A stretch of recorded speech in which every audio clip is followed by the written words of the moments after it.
प्रिय विद्यार्थियों, आज के वीडियो लेक्चर में हम क्लास 10th का चैप्टर नंबर 2 बहुपद के विषय में पढ़ेंगे। आइए सबसे पहले हम जानते हैं कि बहुपद क्या होता है। इसके लिए हम कुछ उदाहरणों के माध्यम से समझते हैं। जैसे हमारे पास एक उदाहरण है x square plus 2x plus 3, x square plus 2/x plus 3, x की घात -2 प्लस 2x प्लस 9। तो इन तीन उदाहरणों में अगर हम देखें तो हम यहाँ पर बहुपद किसे बोलेंगे? सिर्फ पहले वाले व्यंजक के लिए हम बहुपद बोलेंगे। क्यों बहुपद बोलेंगे? क्योंकि बहुपद में कंडीशन होती है कि घातें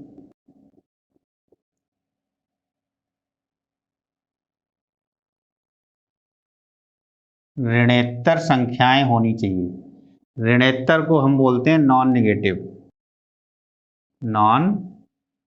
नेगेटिव, यानी ऋणात्मक नहीं।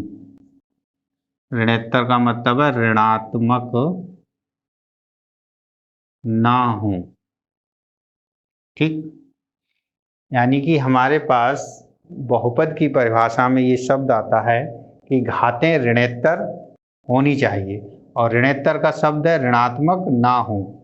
यानी कि ऋणेतर का मतलब ऋणात्मक ना हो यानी धनात्मक हो, और धनात्मक में संख्याएं हमारी सारी संख्याएं आती हैं लेकिन जीरो नहीं आता। तो यहाँ ऋणेतर संख्याओं में हम जीरो से लेकर सभी अनंत तक की संख्याएं हम संख्या रेखा पर ले सकते हैं। यदि हम संख्या रेखा बनाएं तो 0, 1, 2 और इधर आगे अनंत, इधर ऋणात्मक संख्याएं आएंगी -1 और -2। तो यहाँ पर ऋणेतर संख्याएं कौन सी होंगी? ये वाली, 0 से लेकर अनंत तक, यानी जो ऋणात्मक नहीं है। तो जो ऋणात्मक नहीं है तो 0 सहित ये संख्याएं ऋणात्मक नहीं है। ऋणात्मक संख्याएं आपकी -1, -2, -3 शुरू होती हैं इधर, और इधर की सभी वास्तविक संख्याएं ऋणात्मक होती हैं, चाहे -2 और 1 के बीच की क्यों ना हो। यहाँ पर सभी वास्तविक संख्याओं की बात की जा रही है।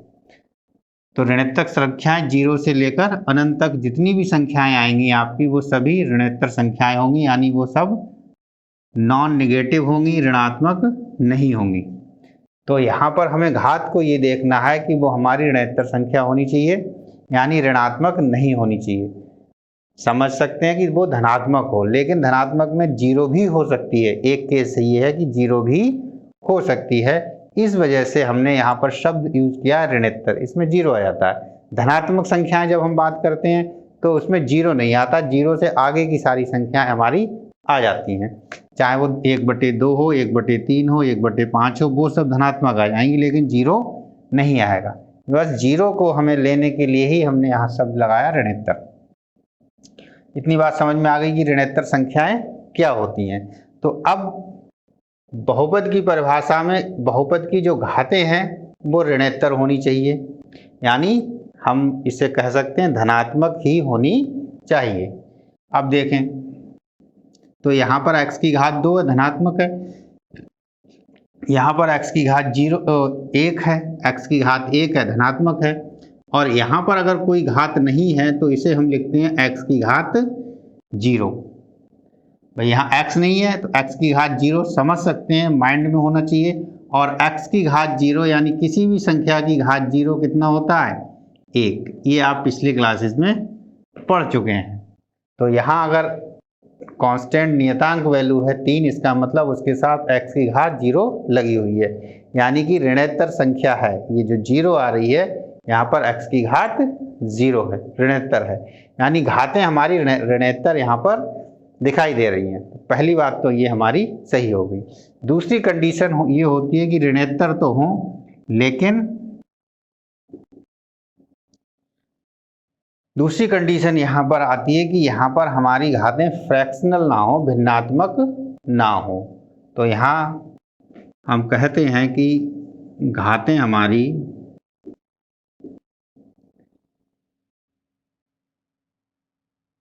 इंटीजर्स या पूर्ण संख्याएं, पूर्णांक संख्याएं होनी चाहिए। पूर्णांक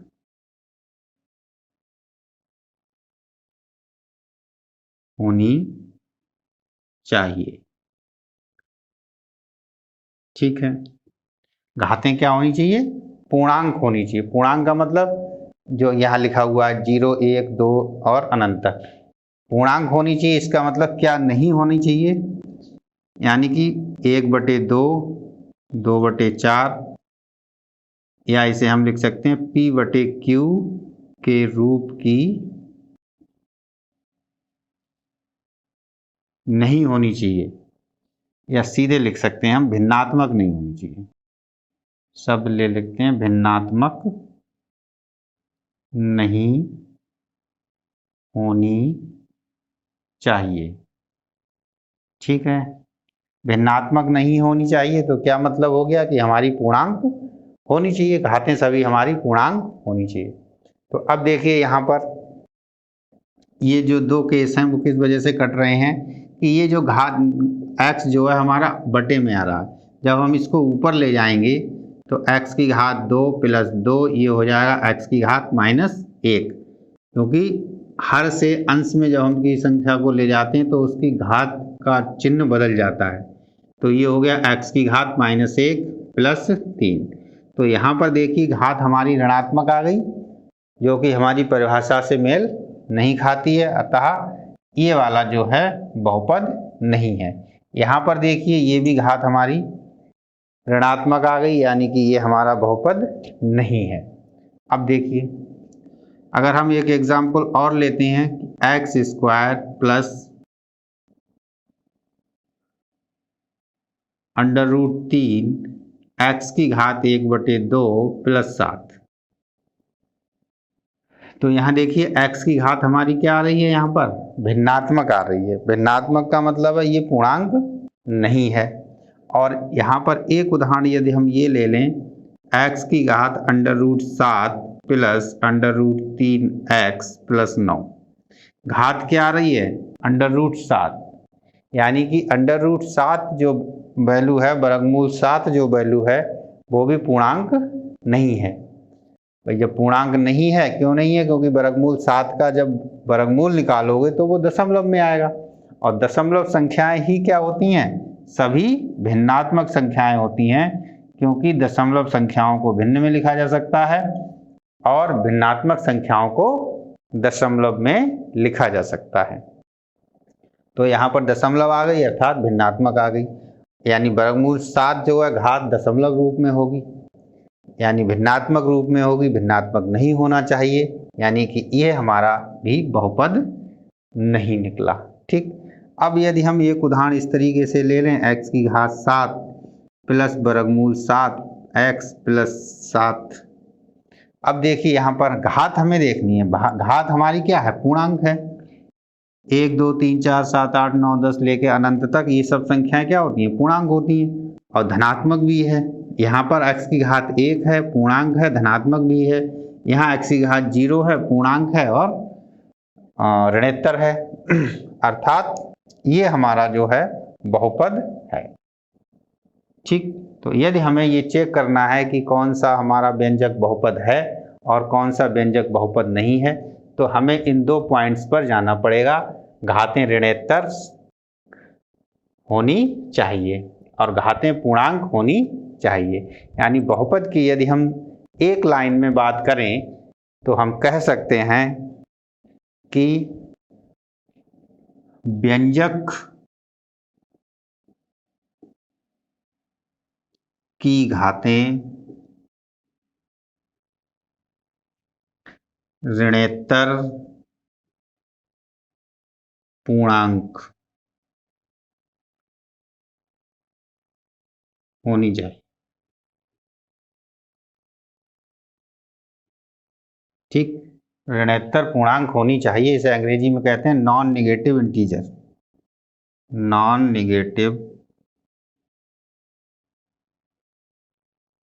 इंटीजर, पूर्णांक को इंटीजर बोलते हैं। ठीक है, तो व्यंजक की घातें ऋणोत्तर पूर्णांक होनी चाहिए, यानी नॉन नेगेटिव इंटीजर होनी चाहिए। अगर किसी भी व्यंजक में ये कंडीशन सेटिस्फाई हो रही है, संतुष्ट हो रही है, तो हम कहेंगे कि वह व्यंजक जो है बहुपद है। ठीक है, अब इसका रूप देख सकते हैं। यदि आप रूप देखना चाहें कि व्यंजक किस तरीके से होगा, तो बहुपद को हम पी एक्स से प्रदर्शित करते हैं। यदि हमने बहुपद एक्स में लिखा हुआ है तो हम n घात का एक बहुपद लिख दे रहे हैं ए एन एक्स की घात n प्लस, यहाँ पर घातें घटती चली जाएंगी, A N minus one x की घात n minus one plus A N minus two x की घात n minus two plus dash dash dash, और आखिर में क्या रह जाएगा, कोई भी एक आपका इंटीजर और पूर्णांक संख्या आ जाएगी, वास्तविक संख्या आ जाएगी, जिसे हम ए नॉट लिख सकते हैं। ये कुछ भी हो सकती है, √3, 5, 7, 8, 9, 2, यानी वास्तविक संख्या, माइनस अनंत से प्लस अनंत के बीच की कोई भी चीज़ हो सकती है। यानी ये जो संख्याएं आ रही हैं A N minus one, A N minus two और A0, ये सभी की सभी क्या हैं, रियल वास्तविक संख्याएं हैं, जिसे हम R से प्रदर्शित करते हैं, चाहे वो धनात्मक हो, ऋणात्मक हो, परिमेय हो या अपरिमेय हो, यहाँ कुछ भी हो सकता है। लेकिन ये जो घात है n, n minus one, n minus two, ये जो घातें हैं वो व्यंजक की घातें सिर्फ और सिर्फ ऋणोत्तर पूर्णांक होनी चाहिए, तब हम उस व्यंजक को क्या कहेंगे, बहुपद या पॉलिनोमियल कहेंगे। ये इसका जनरल रूप है, यानी इसे हम कह सकते हैं कि ये मानक रूप है। मानक रूप में क्या ध्यान रखते हैं, मानक रूप में ध्यान रखने की बात क्या क्या है, मानक रूप में ये ध्यान रखते हैं कि सबसे पहले बड़ी घात आनी चाहिए, सबसे बड़ी घात सबसे पहले, सबसे बड़ी घात सबसे पहले, फिर क्रम से उससे छोटी घातें आनी चाहिए, फिर क्रम से उससे छोटी घातें आनी चाहिए।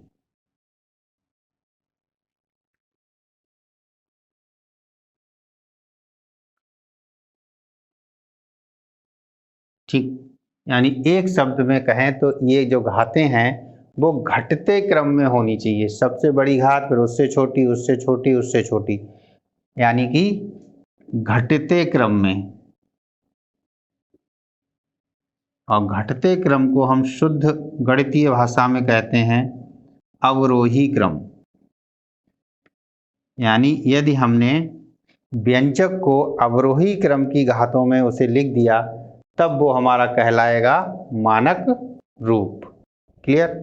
यहाँ पर देखें, x की घात 2, 2x की घात 1, 3x की घात 0, यानी ये घातों का क्या है, घटता क्रम है, अवरोही क्रम है। यानी ये जो व्यंजक लिखा हुआ है वो बिल्कुल बहुपद के मानक रूप में लिखा हुआ है। x की घात 0 को लिखते नहीं है, x की घात 1 को लिखते नहीं है, सिर्फ यहाँ पर यदि हम लिख दें px बराबर p फॉर पॉलिनोमियल, x का मतलब ऐसा पॉलिनोमियल जो x में है, तो ये px हो गया। अब यहाँ पर यहीं पर हम पॉलिनोमियल लिख सकते हैं y में, इस तरीके से py 3y की घात 14 प्लस 7y की घात 2 प्लस 9y प्लस 6। तो यहाँ देखिए y की घात 14, यहाँ 2 घात आ गई, यहाँ 1 घात आ गई, इसमें घात 0 आ गई, यानी सभी जो हैं हमारी ऋणोत्तर पूर्णांक हैं। और 3, 7, 9, 6 ये सभी हमारी वास्तविक संख्याएं हैं, घटते हुए क्रम में लिखा गया है। तो ये हमारा व्यंजक क्या है, बहुपद है, वो भी मानक रूप में। अब व्यंजक बहुपद होने की जो कंडीशंस हैं आपको समझ में आ जानी चाहिए इतनी बातें होने के बाद, और किसी भी बहुपद का मानक रूप के बारे में भी समझ में आ जाना चाहिए। उम्मीद करते हैं समझ में चीज़ें आपको आई होंगी। बुक से आप इन चीज़ों को पढ़ सकते हैं और आगे भी समझ सकते हैं। इसके बाद हम समझते हैं कि बहुपद कितने रूप के होते हैं, पदों के आधार पर बहुपद को कितने रूपों में बांटा गया है, और घातों के आधार पर भी बहुपदों को बांटा गया है। ठीक है, आइए देखते हैं। हालांकि ये चीज़ आप क्लास 9th में पढ़ चुके हैं कि पदों के आधार पर और घातों के आधार पर हमारे जो बहुपद हैं या व्यंजक हैं उन्हें हम क्या बोलते हैं, वहाँ व्यंजक पढ़े थे, अब यहाँ पर बस वही बहुपद है। एक पदी बहुपद,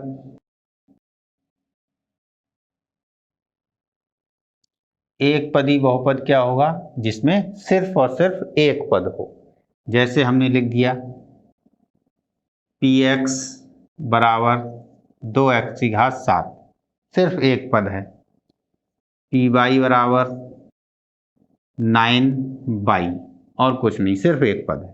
तो ऐसे बहुपदों को हम क्या बोलेंगे, एक पदी बहुपद। दूसरा बोल सकते हैं द्विपदी। द्विपदी बहुपद का मतलब हो गया जिसमें दो पद हो, यानी यहीं पर इसी को समझ सकते हैं, पी एक्स को हम लिख सकते हैं 2x की घात 7 प्लस 3,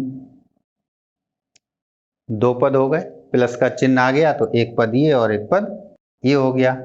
या हम दूसरे उदाहरण ले सकते हैं, पी वाई बराबर 9y माइनस 6, एक पद और दूसरा पद। ठीक है, तो ये दो पद होगा यहाँ पर, इसे हम बोलते हैं द्विपदी बहुपद। त्रिपदी बहुपद,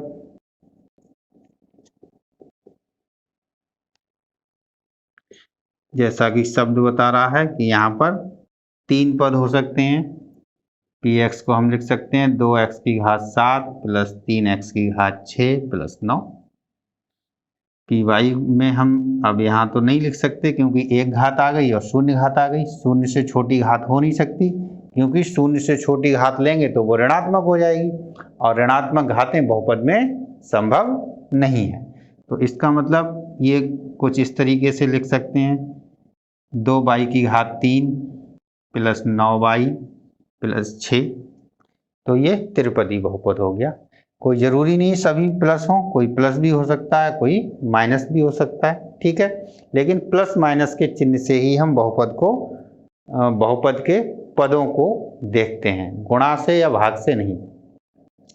तो त्रिपदी बहुपद हो गया, ऐसे ही चतुष्पदी बहुपद हो जाएगा, पंचपदी बहुपद हो जाएगा। इसी तरीके से ये संख्याएं जितनी बढ़ती रहेंगी, जितने उसमें पद होंगे, उसी संख्या के आधार पर हम उसे बहुपद बोल देते हैं। सामान्यतः 3 से ज़्यादा नहीं होते हैं, और होते भी हैं 3 से ज़्यादा पद, तब हम उसे सिंपली बहुपद कह देते हैं और संख्या लगाने की उसके आगे कोई आवश्यकता नहीं होती है। ओके, एक है, आप शून्य बहुपद समझ सकते हैं। शून्य बहुपद,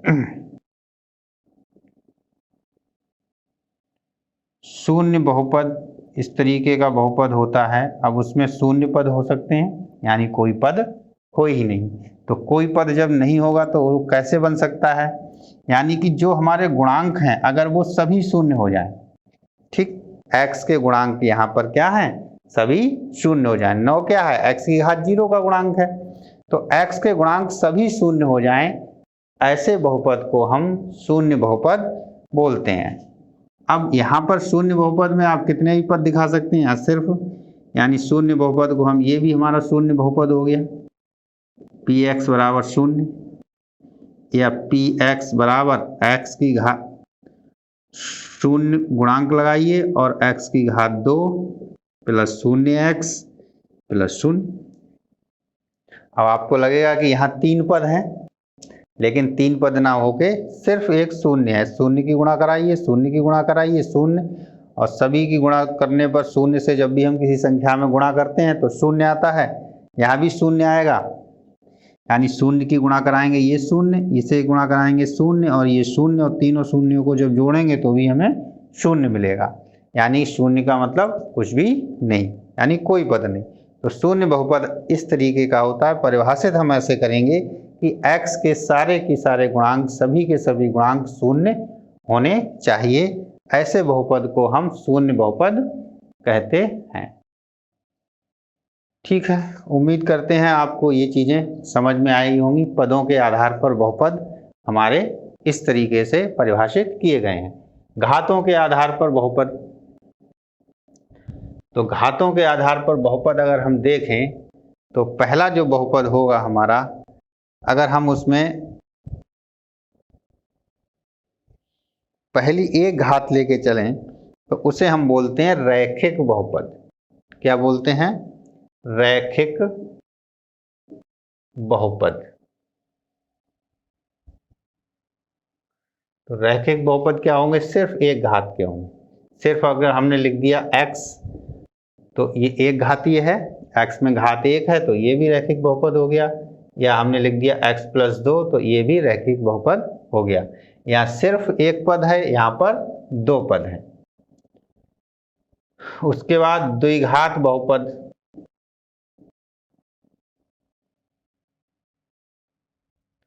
द्विघात बहुपद में क्या हो सकता है? घात कितनी होनी चाहिए? 2, यानी x की घात 2, ये द्विघात बहुपद हो गया।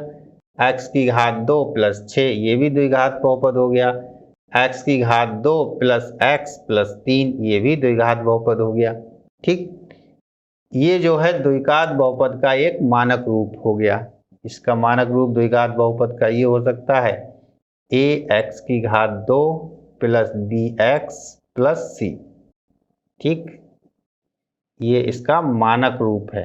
द्विघात बहुपद का क्या है? ये मानक रूप। याद रखेंगे, आगे चीजें उपयोग में आएंगी। इसी टाइप से त्रिघात बहुपद।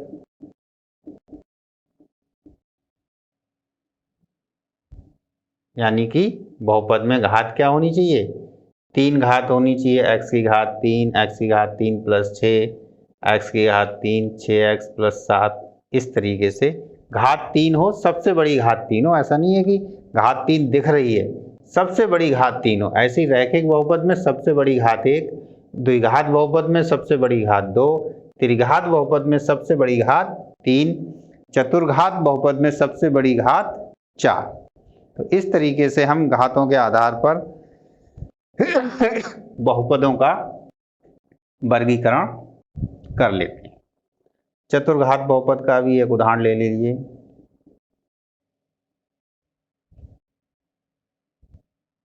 यहाँ पर हम सिर्फ x की घात 4 भी लिख सकते हैं, x की घात 4 प्लस 5 भी लिख सकते हैं, x की घात 4 प्लस x की घात 3 प्लस 7 भी लिख सकते हैं, x की घात 4, 3x की घात 3, 7x की घात 2 प्लस 6x प्लस 9। इस तरीके का बहुपद भी x की घात 4 है इसमें सबसे बड़ी घात, तो यहाँ हम इसे चतुर्घात बहुपद बोलेंगे। तो ये देखिए, एक पदी व्यंजक हो गया, ये दो पदी व्यंजक हो गया, ये त्रिपदी व्यंजक हो गया, और इसमें कितने पद हो गए? 5 हो गए, पंचपदी व्यंजक हो गया। लेकिन सभी के सभी क्या है? चतुर्घात बहुपद हैं। सभी में 4 घात आपकी आ रही है।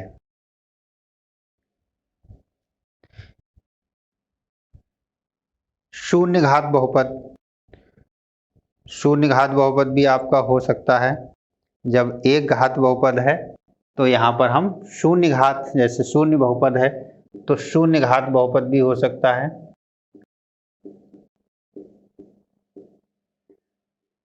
शून्य घात बहुपद क्या होगा? जिसमें x की घात शून्य हो, यानी कि px बराबर 6। ठीक, 6 के साथ में क्या होगा? x की घात शून्य होगा, वो हम लिखते नहीं है क्योंकि x की घात शून्य का मान 1 होता है। तो शून्य घात बहुपद हम सिर्फ उनको कहेंगे जहां पर हमें बहुपद में सिर्फ और सिर्फ नियतांक मिलते हैं, या कांस्टेंट नंबर जिन्हें हम इंग्लिश में बोलते हैं, कांस्टेंट संख्याएं हमें मिलती हैं। कोई भी संख्या यदि लिखी हुई है px, py, pz कुछ भी है, और आगे आपकी संख्या कोई लिख दी उन्होंने k, कोई भी संख्या है, यहाँ पर यहाँ लिख सकते हो कोई भी वास्तविक संख्या है, यानी माइनस अनंत से प्लस अनंत तक की कोई भी संख्या यदि लिख दी px बराबर k के साथ मान के, k की जगह पर कोई भी वास्तविक संख्या लिख दी अगर यहाँ पर, तो वो आपका शून्य घात बहुपद कहलाएगा। आज के वीडियो लेक्चर में इतना ही रखते हैं। आप अपनी बुक से पढ़िए। यहाँ पर मैं आपके लिए रेफरेंस जो दे रहा हूँ वो डॉक्टर मनोहरे सर की जो बुक है उस बुक से मैं आपको ये रेफरेंस दे रहा हूँ, और ज़्यादातर हिंदी भाषी क्षेत्रों में हिंदी माध्यम में इस बुक को ज़्यादा प्रीफरेंस दिया जाता है, तो इसी बुक को मैंने लिया है और इसी बुक की हेल्प से हम आगे बढ़ेंगे। जो भी एक्सरसाइजेस करेंगे वो सभी इसी बुक से करेंगे। तो यदि आप लोगों के पास ये बुक मिल जाती है तो परचेज कर लीजिए और इसी के साथ हम आगे बढ़ते रहेंगे। यदि आपको वीडियो लेक्चर अच्छा लग रहा है तो अपने साथियों में इसे शेयर कीजिए और पढ़ते रहिए, खुश रहिए। धन्यवाद।